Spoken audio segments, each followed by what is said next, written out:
Assalamualaikum warahmatullahi wabarakatuh. Waalaikumsalam warahmatullahi wabarakatuh. Gimana kabarnya hari ini? Alhamdulillah. Masih semangat ya dalam belajar? Masih. Masih.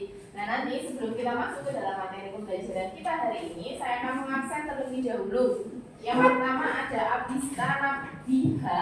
Ada. Oke. Kemudian Abi Fauzan. Kemudian Alexa, Alvino, Anggun, kemudian Arif, Arifi, Atika, Asfa, Bayu, Chelsea, Chris, Devista, sakit ya, Dimas, Dianda, Eibran. Untuk pertemuan kita hari ini sesuai dengan kontrak kita kemarin atau kesepakatan kelas kemarin, apakah ada yang masih ingat kira-kira hari ini Bune akan ngasih pembelajaran tentang apa? Tentang anatomi fisiologi sistem respirasi. Oke, hari ini kita akan belajar tentang anatomi fisiologi sistem respirasi ya. Jadi semuanya kemarin kan Bune masih PR nih tentang membaca sistem respirasi. Sudah dikerjakan semuanya berarti ya? Sudah membaca semuanya? Oke, terima kasih. Nah nanti sebelum kita masuk ke pembelajaran lebih dalam, kita membuat kesepakatan kelas. Kesepakatan kelasnya yang pertama, ketika kalian mau bertanya, silahkan angkat tangan kemudian sebutkan nama. Apakah sepakat? Kemudian kalau yang mau izin keluar, izin dulu ke gurunya ya. Ada lagi yang mau ditambahkan untuk kesepakatan kelas kita hari ini? Belum, gitu aja ya. Oke, kemudian saya pengen tahu nih, karena kalian tadi kan sudah jawabnya, sudah membaca tentang anatomi fisiologi sistem respirasi. Gue pengen tahu nih, coba sebutkan dari organ dari respirasi. Siapa yang mau angkat? Ya Mbak? Paring, trachea, bronchus, bronchioles, alveolus, paru-paru. Oke, bagus sekali ya jawabannya. Jadi anggota dari atau organ-organ yang berperan dalam sistem pernapasan ada faring, laring, trachea, bronchus, bronchiolus serta paru-paru. Nanti untuk lebih dalamnya, gue pengen tahu nih, kira-kira fungsi dari hidung itu untuk apa sih?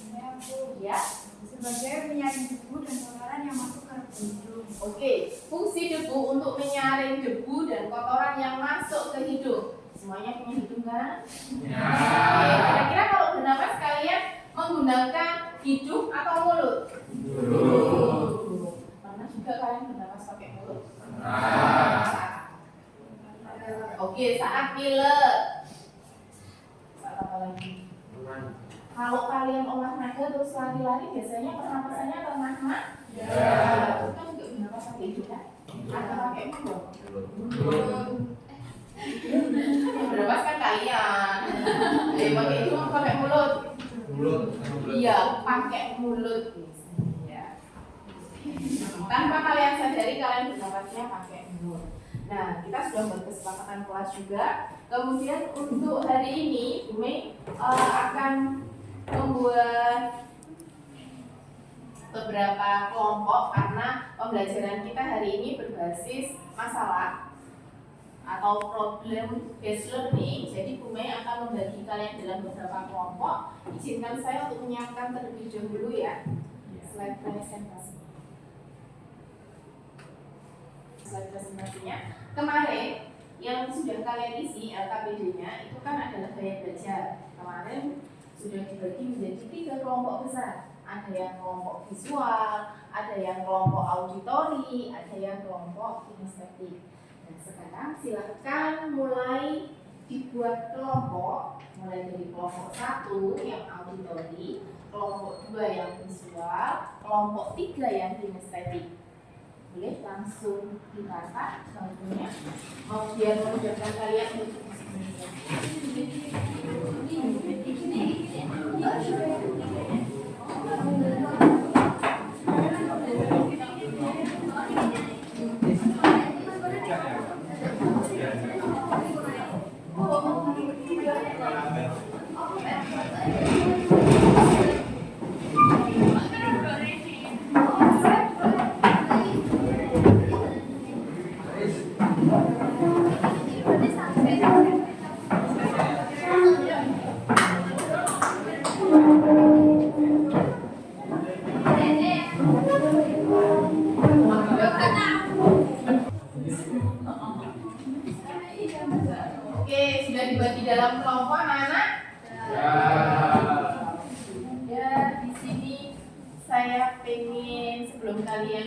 berdiskusi, saya ingin tahu kira-kira menurut gambar yang saya analogikan itu mbaknya itu sudah ngapain sih? Menghirup udara. Kalau menghirup udara itu kira-kira kalian menghirup apa? Gas apa? Oksigen. Kemudian mengeluarkan gas karbon dioksida. Nah ini tadi juga sudah disebutkan bagian tubuh apa saja yang berperan dalam sistem respirasi. Ada hidung, faring, trakea, bronkus, bronkiolus, alveoli, tubuh dan kotoran. Nanti kita belajar lebih dalam ya sama kelompok, kemudian nanti akan saya presentasi. Nah untuk tujuan pembelajaran kita hari ini adalah memahami anatomi fisiologi sistem pernapasan dengan indikator pencapaian tujuan pembelajaran. Yang pertama, peserta didik mampu menjelaskan tentang organ tubuh yang berhubungan dengan sistem pernapasan. Yang kedua, peserta didik mampu melaksanakan pemeriksaan fisik sistem pernapasan. Dan yang terakhir, peserta didik mampu menyimpulkan gangguan pada sistem pernapasan. Untuk kegiatan kita hari ini adalah modelnya problem based learning. Jadi model pembelajaran yang akan kalian lakukan nanti adalah berbasis masalah. Jadi nanti saya akan membuatkan kasus, kemudian nanti kalian membaca, kemudian nanti kalian akan menganalisa dalam kelompok-kelompok. Nah, tadi kalian juga sudah saya bagi menjadi kelompok 3 sesuai dengan gaya belajarnya kalian. Ada yang kelompok auditory, visual, dan kinestetik. Dalam model problem based learning ini saya baginya dalam 3 kelompok besar. Kemudian kalian nanti akan melakukan pengkajian literatur. Jadi kalian akan mencari buku referensi, boleh pakai buku, boleh pakai online, boleh pakai Google Book. Nah, kemudian kalian akan melakukan diskusi kelompok. Setelah kalian selesai melakukan diskusi kelompok, kalian akan maju ke depan untuk melakukan presentasi hasil diskusi. Boleh dibacakan kasusnya ini untuk studi kasusnya, siapa yang membaca? Saya. Oke, silakan Mas. Pasien Tuan Pi datang ke rumah sakit sejahtera Husada dengan keluhan dyspnea dan pasien tampak memegang torak bagian atas. Dari hasil pengajian yang dilakukan kepada keluarga, pasien sudah dari tadi malam sekitar pukul 11 malam mengalami dyspnea setelah berolahraga futsal. Hasil pemeriksaan fisik saturasi oksigen 90 rr 22 kali per menit, pernafasan tubing hidung plus TD 100 per 80 mm hidrogen, bernafas dengan terang-terangan atau bernafas terasa pendek. Dari pengajian faktor keturunan, ternyata ibu pasien perlu mengalami hal yang sama dengan mempunyai asma. Oke, terima kasih Mas Rizky atas dibacanya studi kasus ini. Nah, di sini untuk kelompok 1 bahan diskusinya boleh dicatat ya nanti kelompok 1. Bahan diskusinya kalian nanti adalah bagian dari organ pernapasan atau organ respirasi.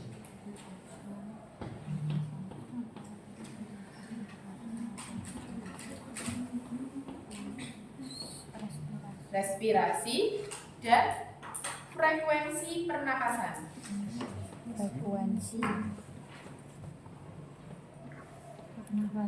Pernapasan. Jadi nanti kalian mencari frekuensi pernapasan mulai dari usia tumbuh kembang, mulai dari bayi baru lahir sampai ke dewasa.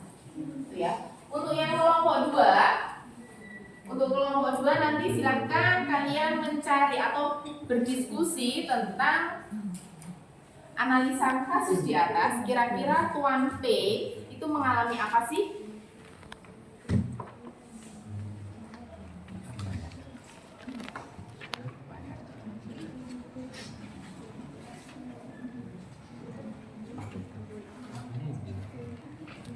Iya, mengalami gangguan pernafasan apa? Dan yang kedua, mekanisme perut dan mekanisme dada. Pernapasan perut dan pernapasan dada itu apa?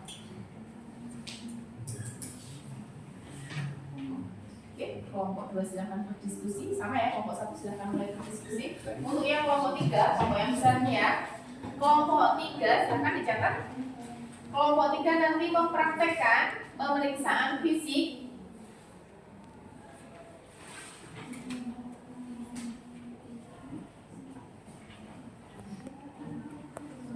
pada gangguan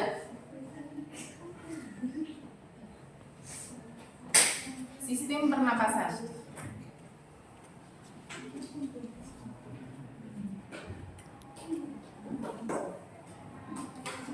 Jadi nanti sama seperti pemeriksaan fisik di organ lain. Nanti pemeriksaan fisiknya di sini juga melalui 4 metode ya. Ada inspeksi, palpasi, auskultasi, dan perkusi. Nanti silakan kalian berdiskusi dengan teman-temannya. Caranya inspeksi itu gimana, caranya auskultasi itu gimana, caranya perkusi itu gimana, caranya auskultasi itu gimana, ya. Silakan mulai berdiskusi.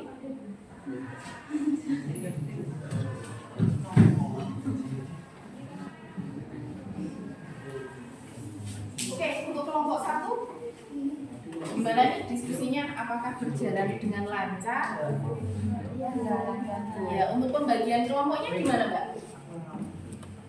Ini sebagai Ya, yang presentasikan ya. Yang moderatornya siapa? Presentator.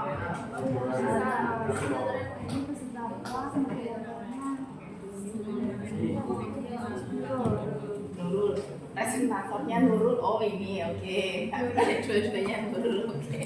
Presentatornya Mbak ini, kemudian moderatornya Nurul. Kemudian yang notulennya siapa? Bagian yang nulis-nulis pertanyaannya teman-temannya, menjawab pertanyaan Anggun, notulennya. Nanti bagian yang menjawab berarti yang cowok-cowok. Ya. Jadi banyak ketuanya ya. Oke, kemudian silahkan dilanjutkan untuk mencari literatur ya. Ya. Oke, lanjut ke kelompok 2. Kelompok 2 gimana nih dalam proses diskusi hari ini? Ada kendala kah? Belum ya. Untuk pembagian kelompoknya gimana ini? Kelompok 2.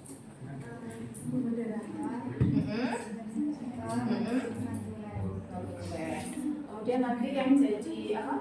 Operatornya jadi satu sama moderator atau gimana? Operatornya yang depan.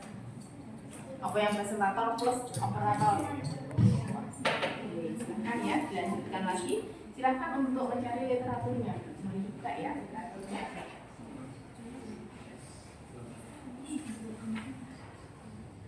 Lanjut untuk kelompok 3 gimana nih proses diskusinya? Apakah berjalan dengan lancar atau ada kendala? Oh, aman-aman saja. Oke, kalau aman-aman saja saya ingin tahu nih untuk kelompok 3 ketua kelompoknya siapa? Vivi. Oke, Mbak Vivi ya. Kemudian notulennya siapa, Vi? Tunjuk aja, Vi. Notulennya siapa? Bagian nulis-nulis. Chelsea. Kemudian yang moderatornya siapa? Moderator itu yang memimpin prosesnya diskusi. Arif. Oke. Kemudian yang presentator yang mempresentasikan di depan, baca slide.